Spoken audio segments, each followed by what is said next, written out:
Welcome to my channel. और आज हम क्वेश्चन पेपर 2018 के न्यूमेरिकल सोल्व करेंगे। अब जैसे नेक्स्ट न्यूमेरिकल हमारे पास 19th न्यूमेरिकल की इंटरनल चॉइस, तो इसको सोल्व कर लेते हैं। देखो कुछ इस तरीके से डिफरेंशियल इक्वेशन हमारे पास, ठीक है ना।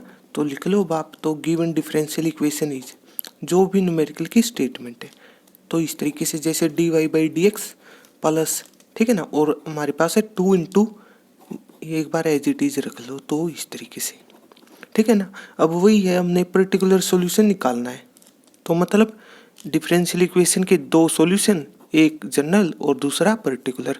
तो पर्टिकुलर का मतलब किसी कंडीशन पर या फिर पर्टिकुलर इंस्टेंट ऑफ टाइम पर, और वो है ये चीज़।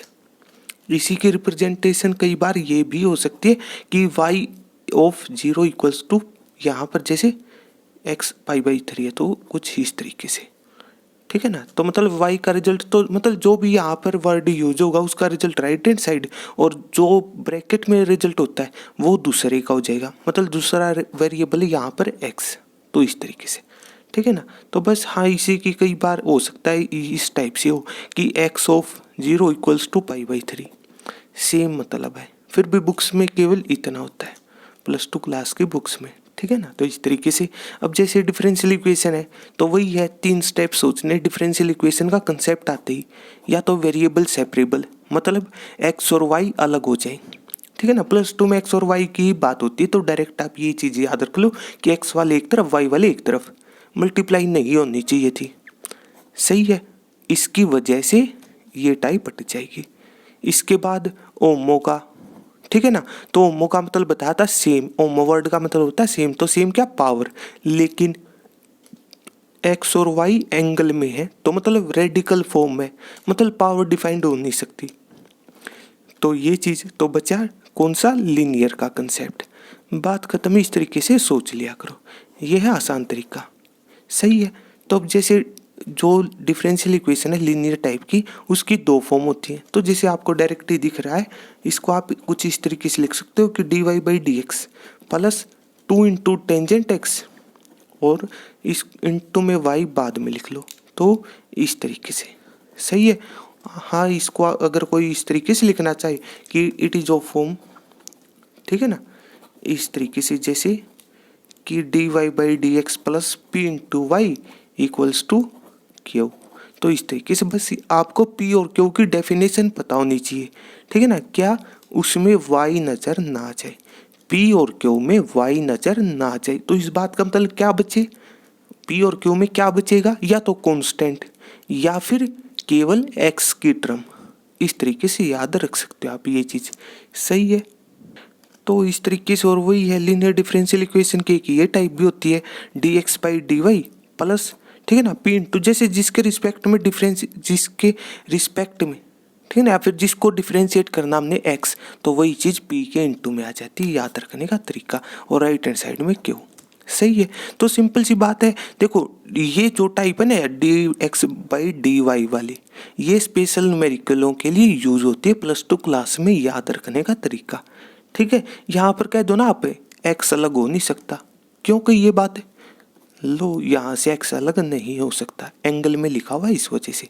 तो ये स्पेशल टाइप होती है, ठीक है ना। मतलब नॉर्मली न्यूमेरिकल आप ये dy/dx की टाइप से सोल्व कर दिया करो डायरेक्टली, तो इस तरीके से, सही। अब आप कंपेयर कर लो, तो यहाँ पर कह सकते हो आप p कितना हमारा 2 टेंजेंट x और q है sin x, डायरेक्टली, सही है। और इसके बाद क्या निकलता है यहाँ पर, डायरेक्टली आप लिख सकते हो, ठीक है ना। तो कुछ इस तरीके से कि इंटीग्रेटिंग फैक्टर लिख दो आप डायरेक्टली, तो क्या हो जाएगा, यहाँ पर क्या बता था, e की पावर इंटीग्रेशन करना आपने किसका, p का। तो विद रिस्पेक्ट टू किसके, जिसके रिस्पेक्ट में आप डिफ्रेंसिएशन कर रहे हो, तो उसी के रिस्पेक्ट में इंटीग्रेशन भी होगा, याद रखने का तरीका, सही है। तो इस तरीके से अब इसके बाद, ठीक है ना। हाँ, यहाँ पर कोई कंपेयर करके p और q मतलब लिखना चाहता आपके ऊपर है, या फिर डायरेक्ट भी लिख सकते हो। तो e की पावर इंटीग्रेशन करना हमने, p क्या हमारा y से अलग, तो 2 टेंजेंट x, तो इस तरीके से, सही है। बस कर लो अब इसको आप इंटीग्रेट, तो कितना हो जाएगा ये, तो e की पावर, ठीक है ना, इंटीग्रेशन इसका करना है, तो मतलब 2 कांस्टेंट है, टेंजेंट x का इंटीग्रेशन। अब आपके ऊपर है, डायरेक्ट फॉर्मूला याद है, अच्छी बात है। तो मतलब आप ये वाला फॉर्मूला अप्लाई कर दो यहाँ पर कि log ऑफ सीकेंट एक्स। तो इस तरीके से, हाँ इसको कोई ब्रैकेट की जगह मॉडुलस लिखना चाहता है, बात वही है, ठीक है ना। तो इस तरीके से सही है। टेंजेंट एक्स का इंटीग्रेशन डायरेक्ट दो फॉर्मूले होते हैं, एक एंगल की टर्म में, एक लोग की टर्म में। याद रखने का तरीका हो सकता है ये फॉर्मूला याद ना हो, 1 सेकंड का काम है, इन चीज़ों में कंफ्यूज ना होगा करो।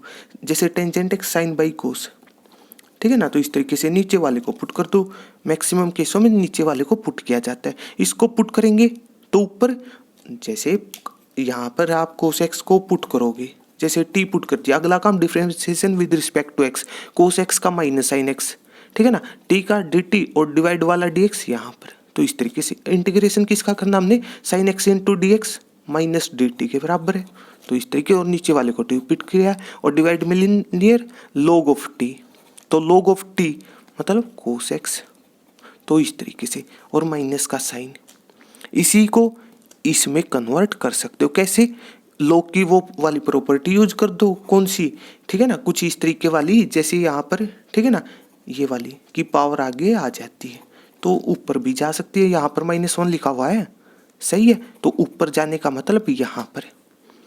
देखो इस चीज में अंतर है, ये कोस एक्स की पावर है -1, और एक ये वर्ड लिखना कि कोस इनवर्स, इन दोनों चीजों में अंतर है, पता होना चाहिए आपको। ये तो इनवर्स ट्रिग्नोमेट्री है, ये यहाँ पर पावर की तरीके से यूज होगा, काम की बात है, ये पता होना चाहिए आपको, ठीक है। और बस मतलब नीचे आएगा तो प्लस, मतलब 1/cos x, सीकेंट कोस एक और कोस एक्स एक दूसरे रेसिप्रोकल है, तो इसलिए कन्वर्ट करके ये लिखा हुआ, बात खत्म। बताओ इसके अंदर क्या है, इस 1 सेकंड में फाइंड आउट कर लिया करो अगर आपको डायरेक्ट फॉर्मूला याद ना हो, सही है। तो इस तरीके से अब यहाँ पर भी यही प्रॉपर्टी यूज कर दे, पावर आगे आई है तो ऊपर भी चली जाएगी, सही है। हाँ देखो अब एक स्पेशल बात है, ये 2 लिखना और यहाँ पर 2 लिखना एक मतलब है, ये 2 यहाँ पर लिखना और यहाँ पर लिखना एक मतलब है, लेकिन ये कलाकारी यहाँ पर मत करना, मतलब अलग हो जाएगा। -1 पावर वो डिपेंड करता, देखो सही है, एक तरीके से पावर वाली बात भी सही है आपकी, लेकिन ये तो कोस मतलब इनवर्स ट्रिग्नोमेट्री का ऑपरेटर या फिर को सिंबल होता है, तो इस वजह से कंफ्यूज मत रहना, मतलब इसको ना ही लिखना अच्छी बात है। तो इस तरीके से सही है, और बस ई और लोग एक्सपोनेंशियल और लोगरिथमिक एक दूसरे रेसिप्रोकल है, मतलब साथ में लिखे हो कैंसिल हो जाते हैं, तो केवल सीकेंट स्क्वायर एक्स बचेगा हमारे पास। तो इस तरीके से सही है, इंटीग्रेटिंग फैक्टर आ गया, डायरेक्ट सॉल्यूशन तो कुछ इस तरीके से कि जैसे इंटीग्रेटिंग फैक्टर आने के बाद डायरेक्ट लिख देना आप, कि मतलब वो अच्छी बात है अगर पता हो आपको, ठीक है ना, कि सॉल्यूशन, और सॉल्यूशन भी कौन सा हमें पता होना चाहिए कि जनरल सॉल्यूशन, ठीक है ना, of given differential equation, of given differential equation is given by, ठीक है ना, डायरेक्ट भी लिख सकते हो आप इस चीज़ को, मतलब y इंटू में आ जाएगा क्या, इंटीग्रेटिंग फैक्टर। तो इस तरीके से, और राइट हैंड साइड में क्या होगा कि क्यू इंटू में इंटीग्रेटिंग फैक्टर, और इस चीज़ का एक बार और इंटीग्रेशन करना किसके रिस्पेक्ट में, जिसके रिस्पेक्ट में यहाँ पर हुआ था।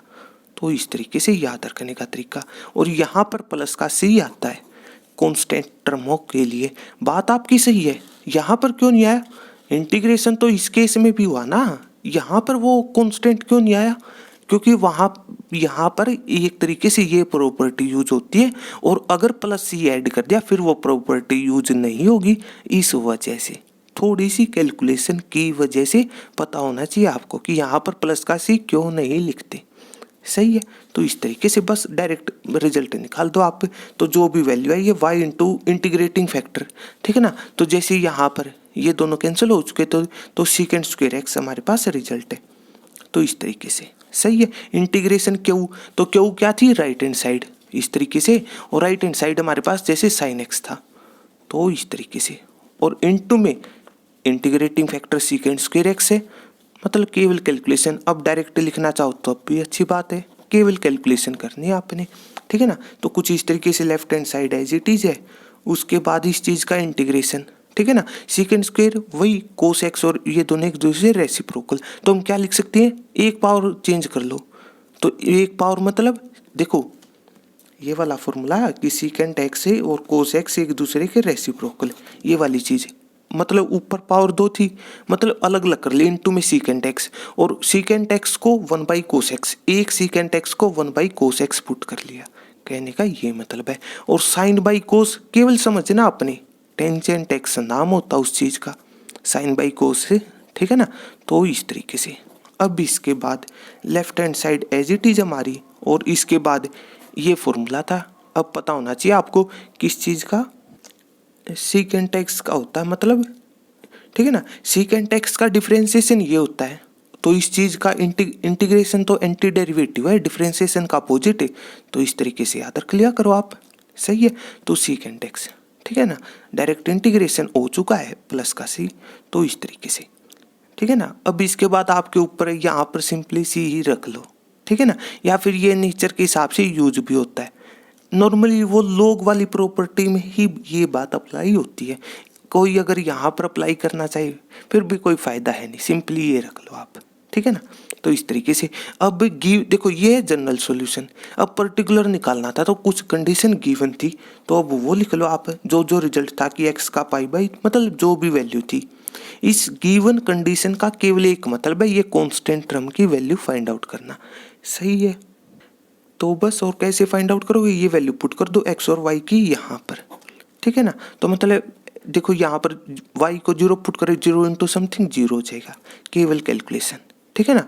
और सीकेंट x पाई बाई 3 है जैसे हमारे पास, तो इस तरीके से, ठीक है ना। और सीकेंट पाई बाई 3 पाई 180, तो मतलब सीकेंट 60, तो इस तरीके से। और सीकेंट वही, सीकेंट को क्या लिख सकते हो आप, 1 बाई कोस 60।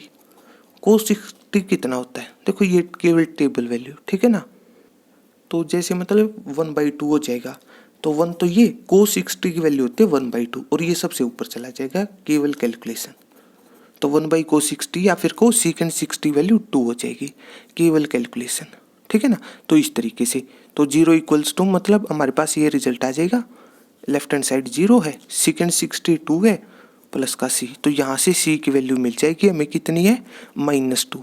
तो इस तरीके से, और ये टेबल वैल्यू कैसे निकाल ली, वही है, इनवर्स ट्रिग्नोमेट्री की प्ले लिस्ट में चेक कर लेना, एक लाइन के लिए बस इंट के लिए ये बता दे, केवल ये नंबर लिखे, सभी को 4 से डिवाइड कर दो, ठीक है ना, और कंप्लीट का स्क्वायर रूट ले लो, तो ये साइन की टेबल वैल्यू हो जाएगी। और कोस में टेबल वैल्यू का मतलब अल्टरनेट करना था आपने, ठीक है ना, पैटर्न रिवर्स करना था सिंपली।